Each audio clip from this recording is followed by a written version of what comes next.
Le Vietnam change de cap dans sa politique d'attraction des investissements directs étrangers.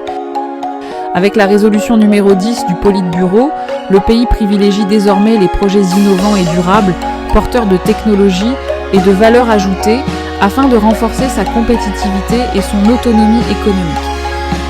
Tel est le thème principal du courrier du Vietnam numéro 29.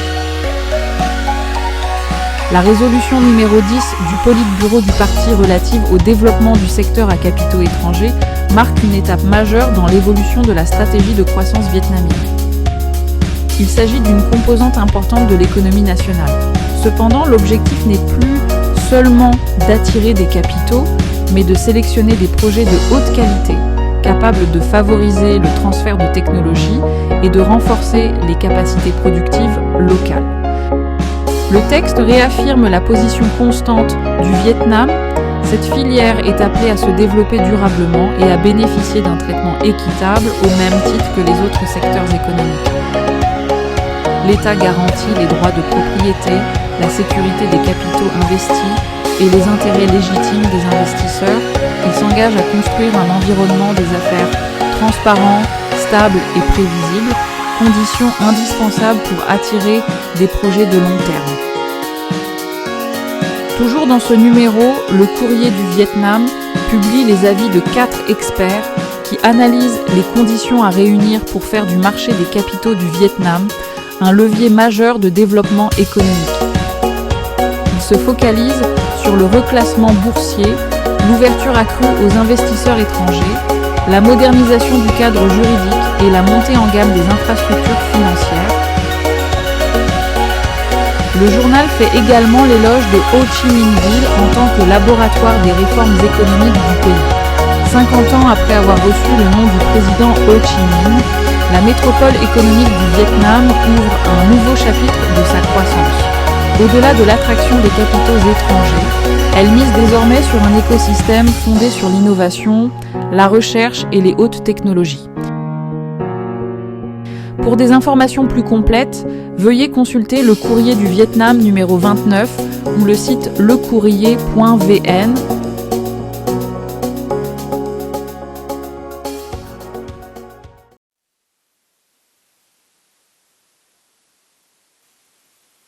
Le Summer Camp, ReCraft 2026, Renaissance des villages de métiers, a été lancé dans le cadre du Festival de la création et du design de Hanoï 2026. Il fait le lien entre le patrimoine des villages de métiers, le design contemporain et la créativité de la jeunesse hanoïenne. Placée sous le thème Renaissance des villages de métiers, cette édition, organisée pour la première fois dans le Nord, réunit des enseignants, des étudiants issus de 11 universités, ainsi que des artisans de 5 villages de métiers de Hanoï pour un parcours créatif de 8 jours. Tout au long du programme, les étudiants travaillent en équipe pluridisciplinaire, associant design, culture, économie créative et communication. Chaque groupe est jumelé avec un village de métier afin d'en découvrir directement les matériaux, les techniques, les savoir-faire, les récits culturels ainsi que les besoins concrets de développement.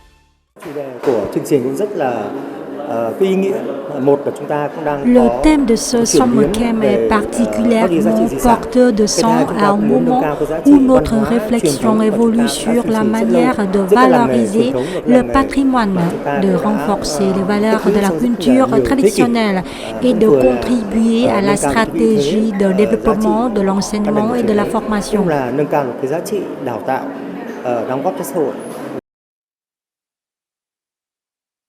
Les 5 villages de métiers partenaires de ReCraft 2026 sont le village de la laque de Hatay, celui de la céramique de Kim Lan, le village des marionnettes sur l'eau de Dao Thuc, celui du rotin et du bambou tressé de Phu Vinh et le village de la broderie de Qua Dong. Ils illustrent la richesse de l'artisanat hanoïen, de la laque à la céramique, en passant par les marionnettes, le rotin et la broderie traditionnelle.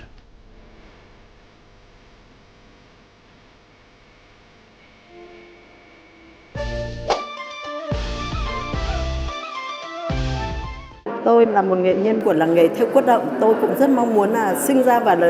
J'espère développer la coopération avec les universités afin de promouvoir l'art de la broderie et d'encourager les jeunes générations à préserver le savoir-faire traditionnel de notre village.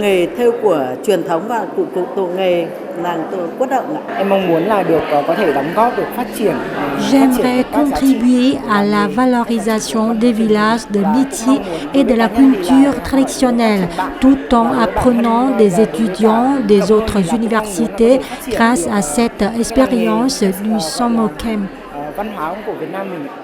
Les œuvres et projets les plus prometteurs issus du Summer Camp, ReCraft 2026, seront présentés dans l'espace d'exposition du Festival de la création et du design de Hanoï, favorisant ainsi les échanges entre artisans, designers, universités, entreprises, investisseurs et l'ensemble de la communauté créative.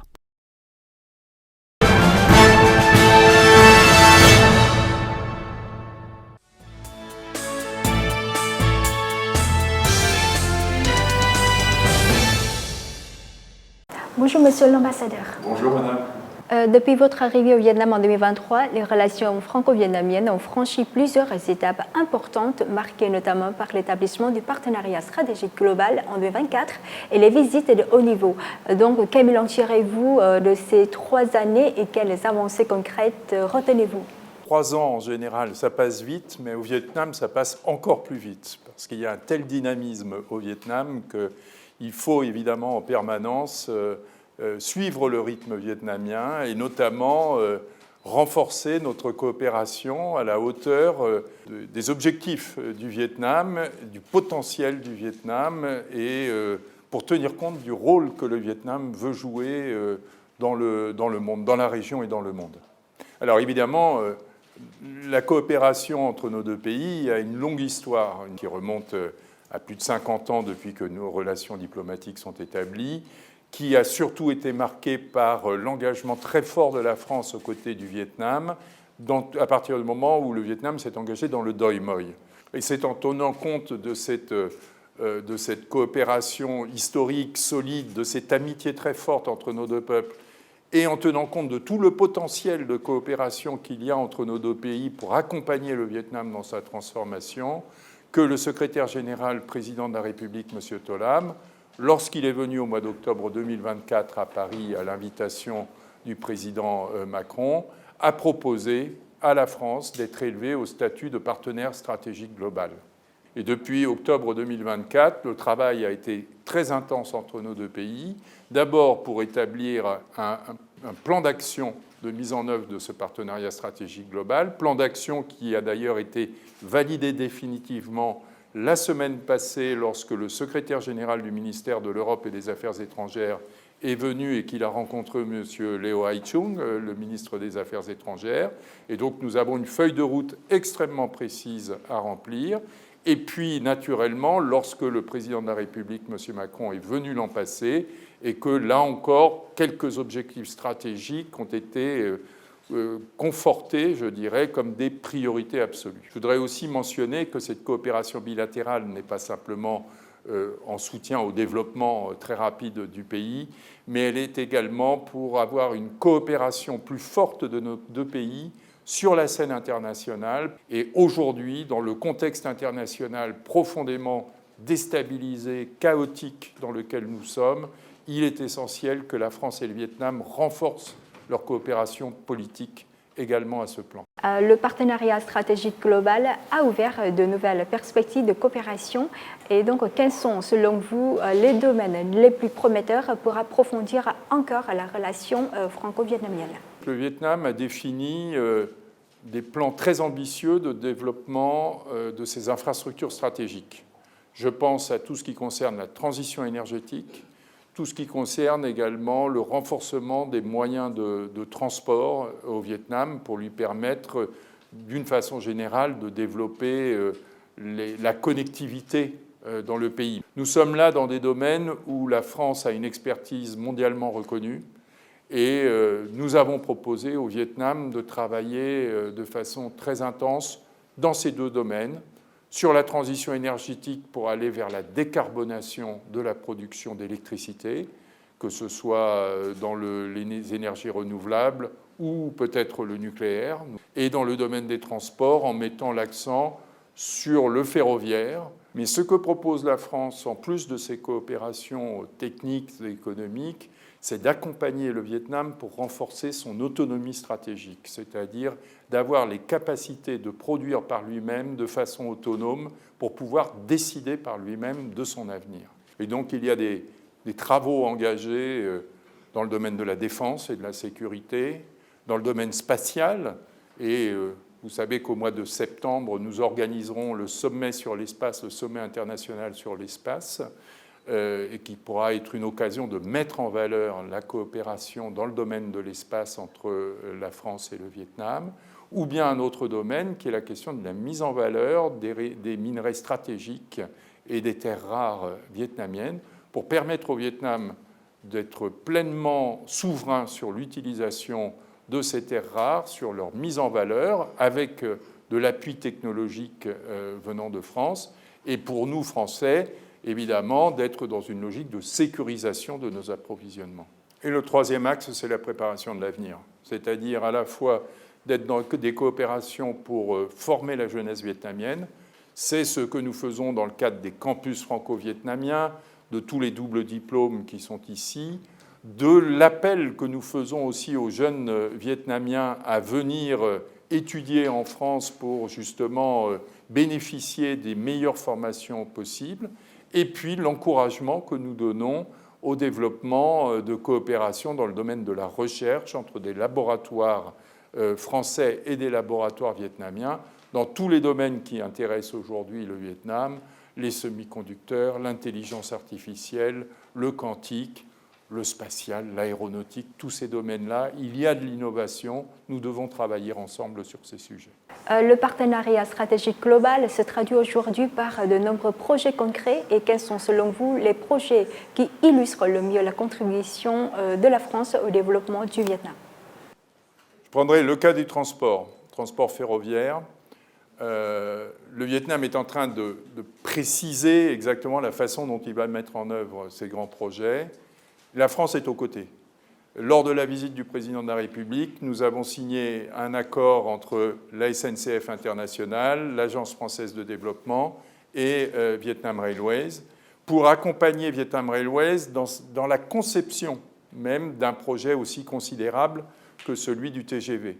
Et dans ce cadre-là, évidemment, il y a des formations qui sont organisées et puis il y a aussi un effort pour montrer ce que pourrait être la coopération franco-vietnamienne, et c'est la raison pour laquelle nous avons organisé déjà une première mission, mais il y en aura d'autres, au Maroc, pour permettre aux responsables vietnamiens de s'inspirer de ce que nous avons fait avec les Marocains, et nous l'espérons de reprendre certains éléments, parce qu'au cœur de la coopération franco-marocaine, il y a la formation, il y a le transfert de technologie, et c'est ce que nous proposons au Vietnam. Deuxième axe majeur, c'est tout ce qui concerne la transition énergétique. Et donc la France est très engagée avec d'autres partenaires aux côtés du Vietnam dans le cadre du JETP, le Just Energy Transition Partnership, pour justement que le Vietnam puisse suivre ce rythme et décarboner sa production d'énergie. La France s'est engagée à hauteur de 500 millions d'euros dans le JETP. Il y en a déjà plus de la moitié qui ont été engagés.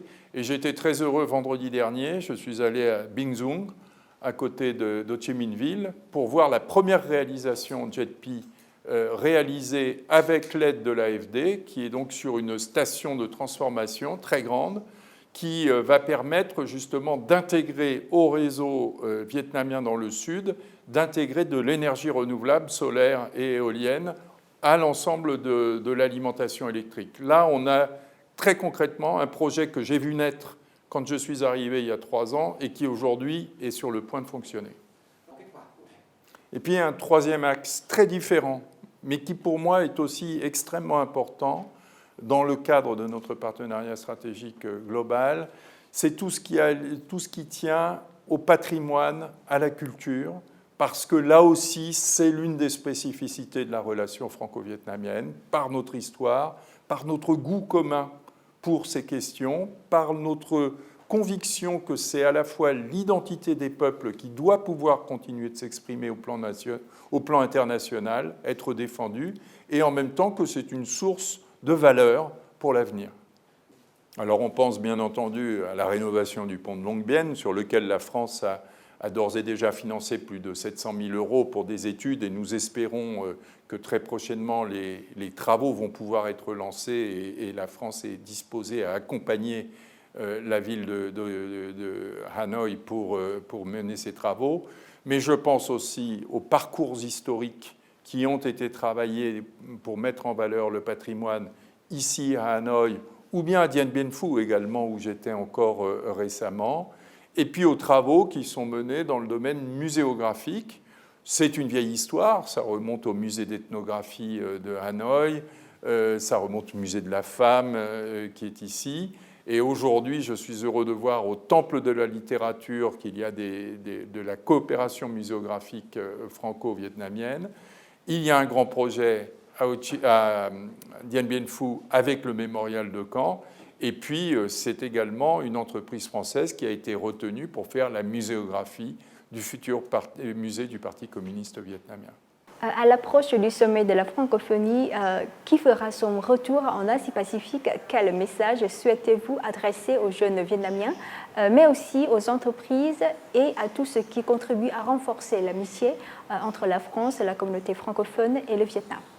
La tenue de ce sommet au Cambodge dans quelques semaines, dans quelques mois, c'est important d'abord parce que c'est le retour de l'Organisation internationale de la francophonie pour un sommet en Asie, après le sommet de Hanoï en 1997, qui avait été extrêmement important. Nous, ce que nous disons à la jeunesse vietnamienne, c'est d'utiliser tous les atouts qui sont entre ses mains.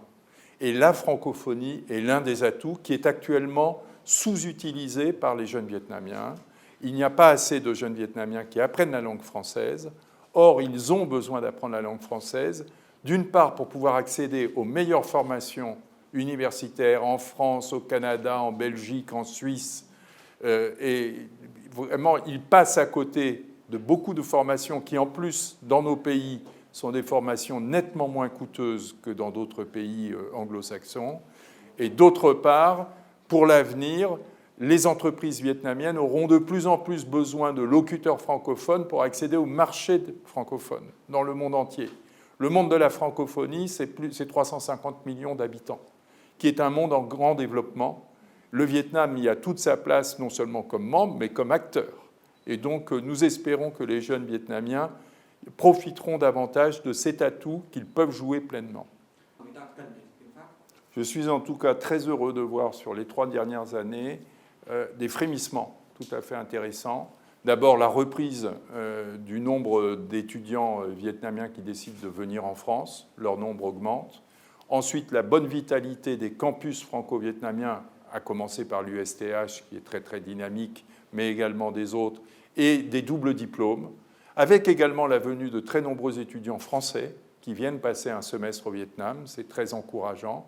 Et puis, dans le domaine éducatif, moi, je suis extrêmement heureux de voir que le nombre d'établissements labellisés France Éducation est passé en 3 ans de 17 à 44, ce qui fait de ce réseau vietnamien le premier d'Asie de loin. Merci, monsieur, pour cet entretien. Avec grand plaisir.